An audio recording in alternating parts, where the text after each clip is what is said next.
عليكم ورحمة الله. الحمد لله الحمد لله رب العالمين والصلاة والسلام على رسول الأمين نبينا محمد وعلى آله وصحبه أجمعين. அன்பார்ந்த சகோதரர்களே, அல்லாஹ்வுடைய பேரருளால் அவனுடைய கடமையை நிறைவேற்றிவிட்டு அவனுடைய வார்த்தைகளை செவியேற்பதற்காக நாம் எல்லாம் இங்கு அமர்ந்திருக்கிறோம். எல்லாம் அல்ல அல்லாஹு ஜல்லஷானு தஆலா நம் அனைவருக்கும் அவனுடைய மார்க்கத்தை புரிந்து அதன்படி நடப்பதற்கு அருள் செய்வானாக. இஸ்லாத்தினுடைய தனித்துவம் என்ற தலைப்பில் கல்வி, இஸ்லாம் எந்த அளவுக்கு அதை வலியுறுத்தியிருக்கிறது என்பதை கடந்த பல அமர்வுகளிலே நாம் எடுத்துரைத்தோம். கல்வி இஸ்லாத்தால் இந்த அளவுக்கு வலியுறுத்தப்பட்டும் கூட இந்த கல்வி விஷயத்தில் நாம் எப்படி நடந்து கொள்கிறோம்? இந்த கல்வியை எந்த அளவுக்கு நாம் முக்கியத்துவம் கொடுத்து அதனை பேணி வருகிறோம் என்பதை நாம் சிந்திக்க கடமைப்பட்டிருக்கிறோம். அல்லாஹ் சொல்கிறான், ஃபஅலம் அன்னஹு லா இலாஹ இல்லல்லாஹ், வணக்கத்திற்குரிய உண்மையான இறைவன் அல்லாஹ்வை தவிர வேறு யாரும் இல்லை என்பதை நபியே நீ அறிந்து கொள்வீராக என்று அல்லாஹ் சொல்கிறான். இதை படிக்க சொல்லுகிறான். இது நீ முதல்ல படி. வணக்கத்திற்குரிய உண்மையான இறைவன் அல்லாஹ்வை தவிர வேறு யாரும் இல்லை, அதை முதல்ல படிங்கிறான். அல்லாஹ்வுடைய உத்தரவு இது.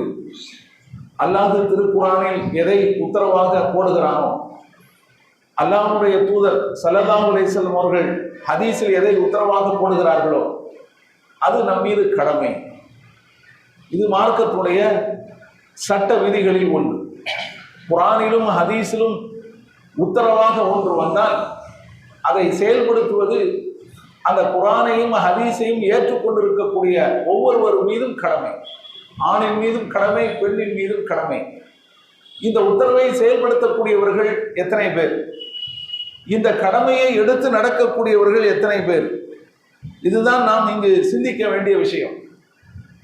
இந்த இஸ்லாத்தில் இருக்கக்கூடியவர்கள், அல்லாஹ்வையும் மறுமையும் நம்பிக்கை கொண்ட மூமின்கள், ஆண்கள் பெண்கள், அவர்கள் எப்படி இருக்க வேண்டும் என்பதை ஒரு வசனத்திலே அல்லாஹ் சொல்லி காட்டுகிறான். அதிலிருந்தும் இந்த கல்வியினுடைய முக்கியத்துவத்தை நாம் விளங்க முடியும். வல் முஃமினூன வல் முஃமினாத், மூமினான ஆண்களும் பெண்களும், பாபுகும் அவுலியாஉ பாபின், அவர்கள் ஒருவருக்கொருவர் நண்பர்கள்.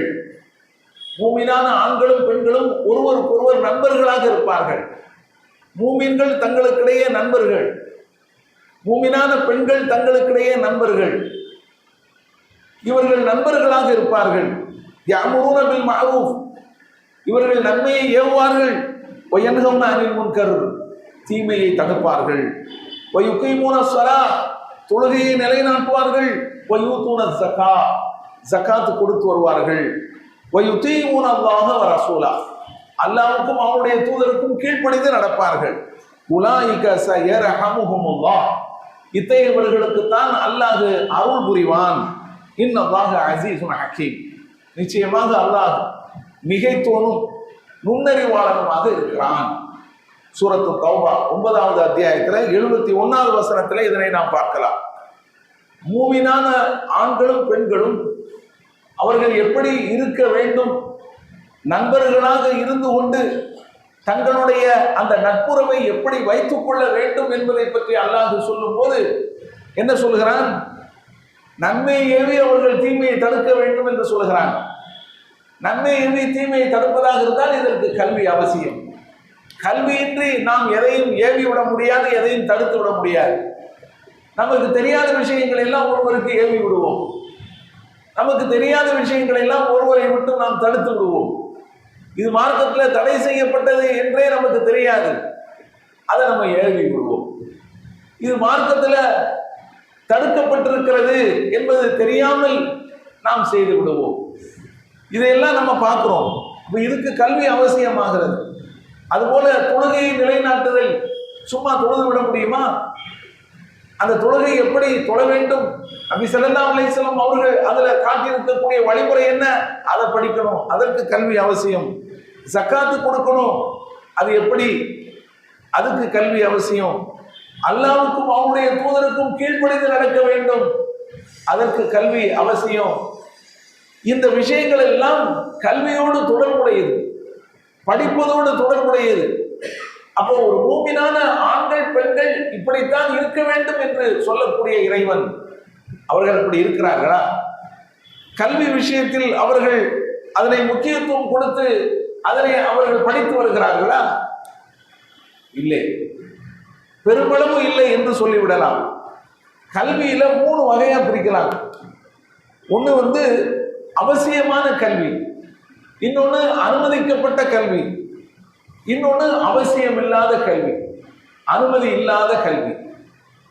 அவசியமான கல்வி 1, 2 அனுமதிக்கப்பட்ட கல்வி, 3 அனுமதிக்கப்படாத கல்வி. 3 விதமாக கல்வி இருக்கிறது. அவசியமான கல்வி என்பது என்ன? அதுதான் மார்க்கத்துடைய கல்வி. மார்க்கத்துடைய கல்வியை கற்பது ஒவ்வொருவர் மீதும் கடமை, அவசியம்.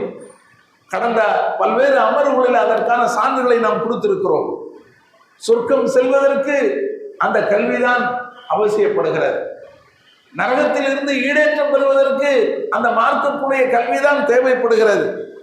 ஒரு இடத்தில் அல்லாஹ் சொல்கிறார் நரகவாசிகளை பற்றி, நீங்கள் ஏன் இந்த நரகத்திற்கு வந்தீர்கள் என்று நரகத்துடைய காவலர்கள் கேட்கும் போது அவர்கள் சொல்லக்கூடிய பதில், லவ் குன்னா நஸ்மவு அவ் நஅகிலு மா குன்னா ஃபி அஸ்ஹாபி ஸஈர், நாங்கள் விளங்கி இருக்க வேண்டுமே, நாங்கள் செவியேற்றிருக்க வேண்டுமே. இறை தூதர்கள்லாம் எங்களிடத்தில் வந்தார்கள், இறை தூதர்களை பற்றி தான் காவலாளிகள் கேட்கிறார்கள், உங்களிடத்தில் இறை தூதர்கள் வரவில்லையா, நீங்க மார்க்கத்தை எல்லாம் படிக்கலையா என்றுதான் நரகத்துடைய காவலாளிகள் கேட்பார்கள். இதற்கு முந்தைய வசனத்தில் இருக்கிறார்கள். அப்போ அவங்க சொல்லுவாங்க, அவங்கெல்லாம் வந்தாங்க, ஆனா நாங்க கேட்கலையே, நாங்க விளங்கலையே.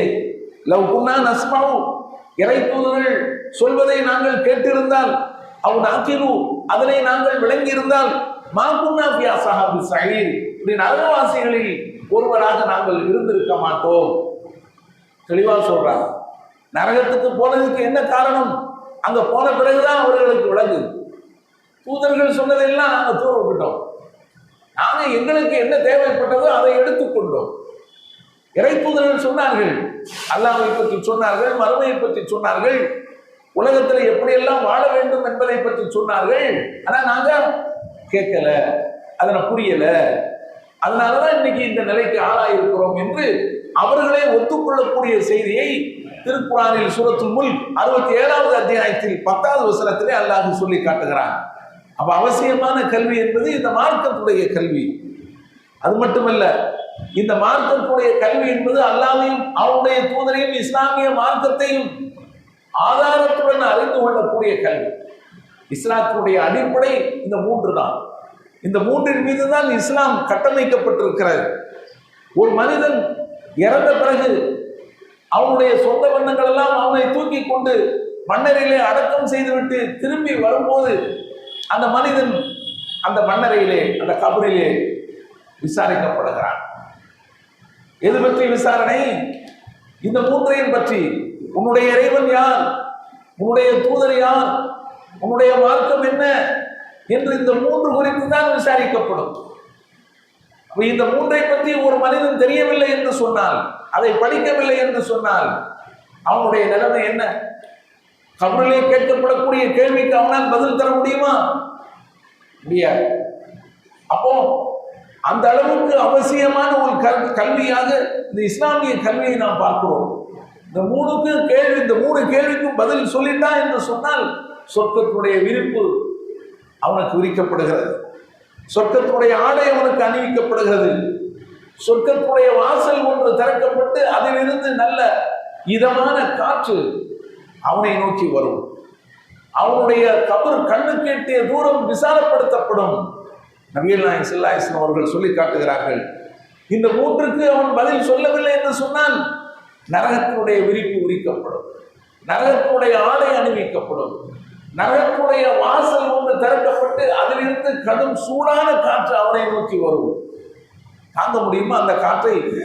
இந்த அனலையே நம்மளால தாங்க முடியும். இந்த உலகத்தில் இருக்கக்கூடிய இந்த அறைக்குள் இருக்கக்கூடிய இந்த சூடை நம்மால் பொறுத்துக் கொள்ள முடியவில்லை. இதை விட்டு விரட்டோடுகிறோம். ஆனால் நரகத்தினுடைய வெப்பம் அது காற்றாக வீசப்படும் போது எப்படி இருக்கும்? நபி ஸல்லல்லாஹு அலைஹி வஸல்லம் அவர்கள் சொல்லி காட்டுகிறார்கள், இரும்பு சம்பட்டியால் அவன் அடிக்கப்படுவான் என்றும் சொல்லுகிறார்கள். அபூதாவுதிலே இந்த செய்தி பதிவு செய்யப்பட்டிருக்கிறது. அது மட்டுமல்ல, இந்த மார்க்கத்துடைய கல்விதான் சிறந்த கல்வி என்று சொல்லுகிறார்கள். உலகத்திலேயே யார் இந்த கல்வியை படித்து பிறருக்கு படித்துக் கொடுக்கிறாரோ அவர்தான் சிறந்தவர் என்று நபி ஸல்லல்லாஹு அலைஹி வஸல்லம் அவர்கள் சொல்லி காட்டுகிறார்கள்.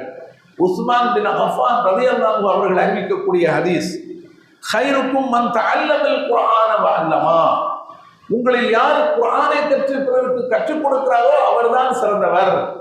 நபிகள் நாயகம் ஸல்லல்லாஹு அலைஹி வஸல்லம் அவர்கள் கூறினார்கள். சஹீஹ் புகாரியில் இந்த செய்தி பதிவு செய்யப்பட்டிருக்கிறது. என்ன சொல்றாங்க? குர்ஆனை கற்று பிறருக்கு யார் கற்றுக் கொடுக்கிறாரோ உங்கள அவர்தான் சிறந்தவர். எத்தனையோ சிறப்புகள் இந்த துனியாவில் இருக்குது. அதையெல்லாம் நபிகள் நாயகம் ஸல்லல்லாஹு அலைஹி வஸல்லம் அவர்கள் ஓரம் கட்டி விட்டார்கள். செல்வத்துல சிறப்பை சொல்லலாம், அந்தஸ்துல சிறப்பை சொல்லலாம், உடல் வலிமையில சிறப்பை சொல்லலாம், எத்தனையோ விஷயங்கள்ல சிறப்பை சொல்லலாம். எல்லாத்தையும் நபிகள் நாயகம் ஸல்லல்லாஹு அலைஹி வஸல்லம் அவர்கள் ஒதுக்கி விட்டு, இந்த மார்க்கத்தை யார் படிக்கிறார், இந்த குர்ஆனை யார் படிக்கிறார், படித்து பிறருக்கு யார் படிச்சு கொடுக்கிறார், அவர்தான் சிறந்தவர், உங்கள் அவர் மட்டும்தான் சிறந்தவர் என்று நபிகள் நாயகம் ஸல்லல்லாஹு அலைஹி வஸல்லம் அவர்கள் சொல்கிறார்கள் என்று சொன்னால், இந்த கல்வி எல்லா கல்விகளிலும் சிறந்த ஒரு கல்வியாக இருக்கிறது. இந்த ஹதீஸை அறிவிக்கக்கூடிய ஒரு அறிவிப்பாளர் ஸஅத் பின் உபைதா, அவர் தம்முடைய உஸ்தாதிடமிருந்து இந்த ஹதீஸை செவியேற்றிருக்கிறார். அந்த உஸ்தாதை பற்றி, அந்த ஆசிரியரை பற்றி அவர் சொல்லி காட்டுகிறார். எந்த ஆசிரியரிடமிருந்து இந்த ஹதீஸை அவர் அறிவித்தாரோ ஸஅத் பின் உபைதா என்பவர், அந்த ஆசிரியரை பற்றி அவர் சொல்லி காட்டுகிறார். என்ன? அபு அப்துர் ரஹ்மான் என்பவர் என்பது அவருடைய பெயர், இந்த ஆசிரியருடைய பெயர். இந்த ஹதீஸை அவர் செவியேற்றதில் இருந்து உஸ்மான் ரலியல்லாஹு அவர்களுடைய காலத்தில் இருந்து ஹஜ்ஜாஜ் பின் யூசுப், ஈராக்ல ஹஜ்ஜாஜ் பின் யூசுஃபுடைய காலம் வரை மக்களுக்கு குர்ஆனை படித்து கொடுக்கக்கூடிய பணியிலே தம்மை ஈடுபடுத்திக் கொண்டார் நம்முடைய ஆசிரியர். இந்த ஹதீஸை அவர் செவியேற்றதிலிருந்து இவ்வளவு பெரிய சிறப்பா, மனிதர்களிலேயே இவர்கள் தான் சிறந்தவர்களா, அல்லாஹ்வுடைய தூதர் அப்படித்தான் சொல்லி இருக்கிறார்களா, எல்லா பணியையும் அவங்க என்ன செய்யறாங்க? ஒதுக்கி தள்ளிடுறாங்க. அவர்கிட்ட இருந்த எல்லா பணியையும் ஒதுக்கி தள்ளிவிட்டு இதுக்கு முக்கியத்துவம் கொடுத்து உஸ்மான் ரலியல்லாஹு அவர்களுடைய காலத்திலிருந்து ஹஜ்ஜாஜ் பின் யூசுஃபுடைய காலம் வரை ஒரு சின்ன கணக்கீடு என்ன செய்யறாங்க? கொடுக்குறாங்க. என்ன இந்த காலகட்டம் எவ்வளவு இருக்கும் அப்படின்னு. என்ன என்று சொன்னால், இப்போ உஸ்மான் ரலியல்லாஹு அவர்களுடைய ஆட்சி காலத்துடைய தொடக்கத்தில் இருந்து ஹஜ்ஜாஜ் பின் யூசுப் ஈராக்கில் அவர்களுடைய ஆட்சி காலத்தினுடைய முடிவு வரை கிட்டத்தட்ட 72 வருஷம் இருக்கிறது. 72 வருஷம் இவர் படித்து கொடுத்திருக்க வேண்டும். அல்லது இப்படி போடுங்க, உஸ்மான் பின் அஃபான் அவர்களுடைய ஆட்சி காலத்தினுடைய இறுதியில இருந்து ஹஜ்ஜாஜ் பின் யூசுப் அவருடைய ஆட்சி காலத்தின் தொடக்கம் வரை, உஸ்மான் ரலியல்லாஹு அவருடைய ஆட்சி காலத்தின் இறுதி எடுத்துக்கிறோம். ஹஜ்ஜாஜ் பின் யூசுப் அவர்களுடைய ஆட்சி காலம், அவருடைய தொடக்கத்தை எடுத்துக்கிறோம். அங்க இறுதியிலிருந்து இந்த தொடக்கம் வரை கிட்டத்தட்ட 38 வருடங்கள். ஒன்று 72 வருடங்கள் இந்த பணியில தம்மை ஈடுபடுத்தி இருக்கலாம், அல்லது 38 வருடங்கள் இந்த பணியில அவர்கள் தம்மை ஈடுபடுத்தி இருக்கலாம். நம்ம குறைஞ்சதே எடுத்துக்கிடுவோமே. 38 வருடங்கள் இந்த பணியில் தம்மை அவர் ஈடுபடுத்தி கொண்டார் என்று சொன்னால் என்ன காரணம்? அந்த காரணத்தை அவரே சொல்லுகிறார். அந்த ஹதீஸினுடைய அறிவிப்பாளர் தொடர்ல அது வருது. அவரே அந்த காரணத்தை சொல்கிறார். அபு அப்துல் ரஹ்மான் என்பவர் என்ன, இந்த சிறப்பு தான் என்னை இந்த பதவியில் அமர்த்தியது. அவர் சொல்றார், இந்த சிறப்பு தான் என்னை இந்த பதவியில் அமர்த்தியதுங்கிறார். நபிகள் நாயகம் ஸல்லல்லாஹு அலைஹி வஸல்லம் அவர்கள் இந்த மார்க்க கல்வியை கற்று பிறருக்கு கற்றுக் கொடுப்பவர் தான் சிறந்தவர் என்று சொன்னதுதான் நான் இந்த பதவியில் இருக்க காரணமாக இருந்தது. இத்தனை வருஷம் நான் இதுல இருந்துகிட்டு இருக்கிறேன்னு சொன்னா ஸல்லல்லாஹு அலைஹி வஸல்லம் அவர்கள் சொன்ன சிறப்பு என்று சொல்றாங்க. இன்னைக்கு நாம எங்க இருக்கிறோம்? இந்த கல்விக்கு எந்த அளவுக்கு நாம முக்கியத்துவம் கொடுத்திருக்கிறோம்? பெற்றோர்கள் தன்னுடைய பிள்ளைகளுக்கு இந்த கல்வியை கற்றுக் கொடுப்பதற்கு, இந்த கல்வி அவங்களுக்கு போய் சேரணும் என்பதற்கு எந்த அளவுக்கு அவங்க முக்கியத்துவம் தந்திருக்கிறாங்க? கொஞ்சம் நாம சிரிச்சு பார்க்க கடமைப்பட்டிருக்கிறோம். அடுத்து அனுமதிக்கப்பட்ட கல்வின்னு ஒண்ணு சொன்னோம், 2வது வகை. அது என்ன? இஸ்லாம் அந்த கல்வியை அனுமதிக்கும். ஆனா அதுல இந்த மறுமை பலன் எதுவும் இருக்காது. துனியாவில் வேணா என்ன செஞ்சுக்கலாம், அதுல பலன் கிடைச்சிடும். மறுமையில இதன் மூலமாக பலன் கிடைக்குமா? மறுமையில இதனால அந்தஸ்து உயருமா? கிடையாது. உதாரணத்துக்கு சொல்ல போனா மருத்துவருக்கு படிக்கிறது இருக்கிறது, பொறியியல் கல்லூரி கல்வி இருக்கிறது, பொறியியல் கல்வி, இன்ஜினியருக்கு படிக்கிறாங்களே அது இருக்குது. அதே மாதிரி இந்த உலகத்தில் உள்ள எத்தனையோ கல்விகள், அதாவது தையல் பயிற்சி இருக்குது, சலூன் பயிற்சி இருக்குது. இது மாதிரியான கல்விகள் எல்லாம் இஸ்லாம் என்ன செய்கிறது? ஆர்வம் ஊட்டுகிறது. நீங்க படிச்சுக்கிடுங்க. நன்மையான காரியங்களையும் இறையச்சமுடைய காரியங்களையும் ஒருவருக்கு ஒருவர் நீங்கள் உதவியா இருந்து கொள்ளுங்கள் அப்படின்னு இஸ்லாம் சொல்லுகிறது, ஆர்வப்படுத்துகிறது. சூரத்து மாயிதா 5வது அத்தியாயத்துல 2வது வசனத்துல இருக்கிறது. ஆனால் பூமியில் இந்த அனுமதிக்கப்பட்ட கல்விக்கு தான் என்ன செய்யறாங்க? பெரிதும் முக்கியத்துவம் கொடுக்குறாங்க, பெரிதும் சிரத்தை எடுக்கிறாங்க. காலையெல்லாம் நீங்க பாத்தீங்கன்னு சொன்னா பெற்றோர்கள் என்ன செய்வாங்க? பிள்ளைகளை கூட்டிட்டு வந்து பஸ்ல ஏற்றி விடுறதுக்காக காத்து கிடப்பாங்க. அதிகாலையிலிருந்தே அவர்கள் என்ன செய்வாங்க? தூக்கத்தை துறந்து, ஏன்னா அவங்களுக்கு வந்து மாத்திரை போட்டு தூங்கக்கூடியவங்க எல்லாம் இருப்பாங்க. அவங்களாம் என்ன செய்வாங்க? அதையெல்லாம் தூக்கி தூர விட்டுட்டு அங்க வந்து நிற்பாங்க. மதரசாவுக்கு பிள்ளைங்க வர்றதுதான் பெரிய விஷயமா இருக்கு. 6 to 7 மதரசா, 6 to 7. ஏமல இன்னைக்கு மதரசாவுக்கு வரல, எம்மா என்ன எழுப்பல, தூங்கிடுச்சு. உம்மா தூங்கிட்டா, ஏமல எம்மா வந்து மாத்திரையை போட்டு தூங்கிட்டு. அவங்களுக்கு மாத்திரை போடணும், தூக்க மாத்திரை போட்டாதான் அல்லது வேறு மாத்திரைகள் போட்டாதான் அவங்க வந்து இரவுல நிம்மதியா தூங்க முடியும். இது இந்த கல்விக்கு. அந்த கல்விக்கு அந்த மாத்திரையை போட்டாலும் என்ன செஞ்சிருவாங்க? எஞ்சி ஓடி வந்துடுவாங்க. அங்க 6 மணிக்கு வந்து நிற்கணும். மாத்திரை சாப்பிடுறவர்கள் அங்க இல்லை, இங்கு மட்டும்தான் இருக்கிறார்களா? இல்லை. அந்த தூக்கம், அந்த உணர்வு பிள்ளையை கொண்டு போய் உணருமே. என்ன அந்த பதற்றம்? அந்த கல்வி கிடைக்கிறதா துன்யா மூழ்கிருமா? நாம் வந்து இந்த உலகத்துல செத்து போயிடுவோமா? மறு உலகத்துல நரகத்துக்கு போயிடுவோமா? அந்த படபடப்பு, அந்த மாத்திரையும் தாண்டி, அந்த தூக்கத்தையும் தாண்டி விழிக்க வைக்கிறார். ஆனா இந்த கல்விக்கு இப்ப போனா என்ன, போவாட்டா என்ன, இதை யாரு கேட்க போறா? தூங்கிட்டு இருக்கிறாங்க பெற்றோர்கள். என்ன எம்மா எழுப்பலைன்றான். அங்க சொல்ல முடியுமா? எழுப்பலை என்று சொல்ல முடியுமா? அங்க பஸ் போயிடும். இதுதான் நிலைமையாக இருக்கிறார்.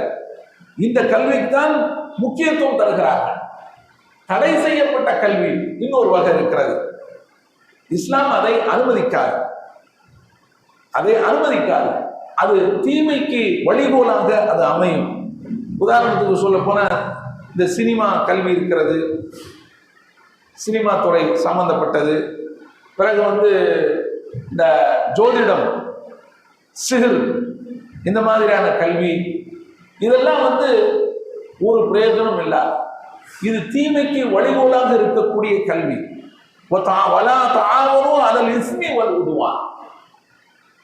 அல்லாஹ் சொல்லுகிறாங்க, நீங்கள் பாவத்துக்கும் வரம்பு மீறிய காரியத்துக்கும் ஒருவருக்கு ஒருவர் உதவாதீர்கள். வத்தக்குல்லா, அல்லாஹ்வுக்கு அஞ்சி பயந்து நடந்து கொள்ளுங்கள். இன்னல்லாஹ ஷதீதுல் இகாப், அல்லாஹ் கடுமையாக தண்டிக்கக்கூடியவன். அதே சூரா மாயிதா 5வது அத்தியாயத்தில் 2வது வசனம். பாவமான காரியத்துக்கும் வரம்பு மீறக்கூடிய காரியத்துக்கும் ஒருவர் கூட உதவாதீங்க.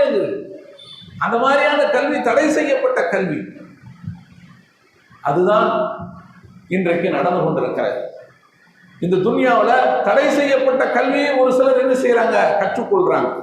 கண்டதும் கற்று மரன்னு தமிழ்ல பழமொழி சொல்லுவாங்க.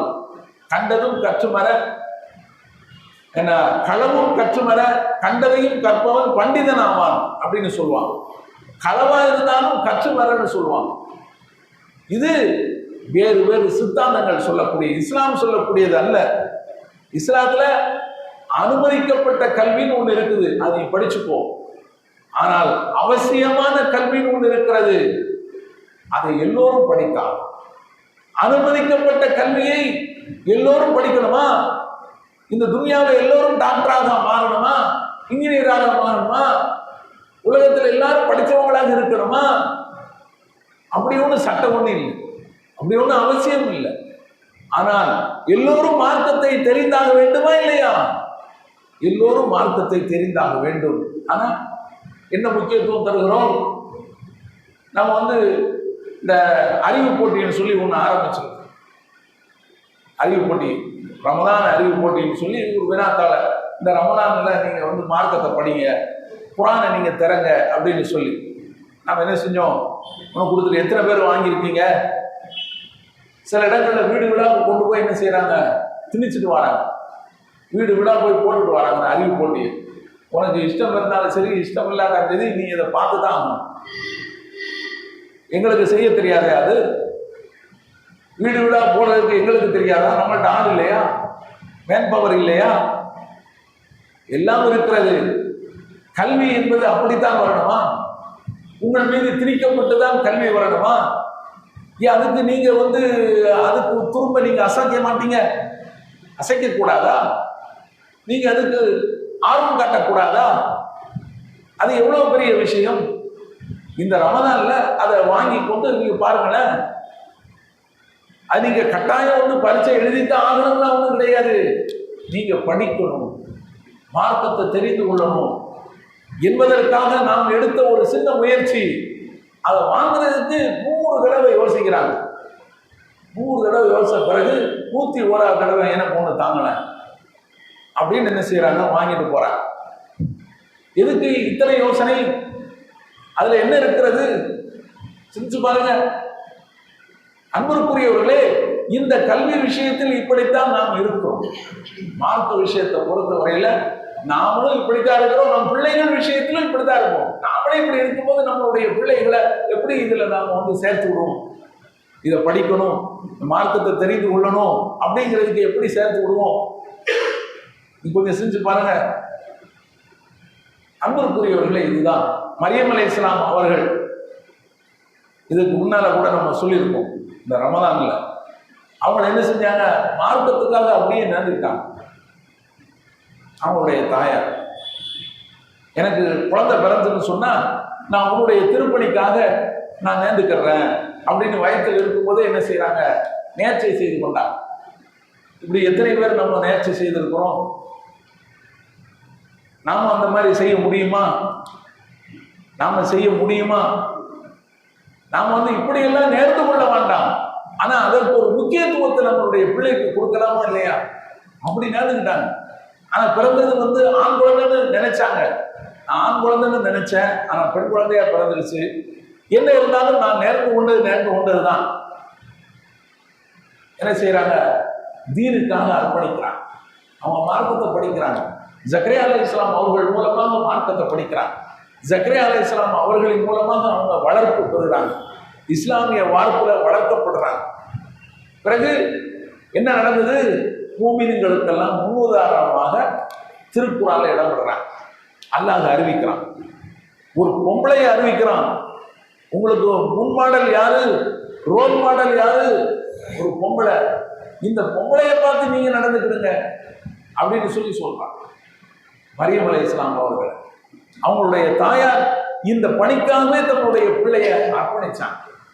இருக்கிறவங்க நானும் செஞ்சு பாருங்க, நாம நம்மளுடைய பிள்ளைகளுக்கு என்ன சொல்லிக் கொடுக்கிறோம், இந்த மார்க்கத்துடைய கல்வியை அவர்களுக்கு கற்றுக் கொடுப்பதற்காக நாம என்ன கஷ்டப்படுகிறோம், என்ன சிரத்தையை எடுத்துக்கொள்கிறோம், அதை நாம் சிந்திக்க வேண்டிய ஒரு விஷயம். எனவே இந்த கல்வி விஷயத்தில் நாம் பின்தங்கி இருக்கிறோம். இதில் இஸ்லாம் சொல்லுகின்ற அளவுக்கு அந்த முன்னுரிமையும் அந்த முக்கியத்துவத்தையும் நாம் தர வேண்டும். எல்லாம் வல்ல அல்லாஹ் அதற்கு துணை செய்வானாக. வாஃபிரு தாவானா அல்ஹம்துலில்லாஹ்.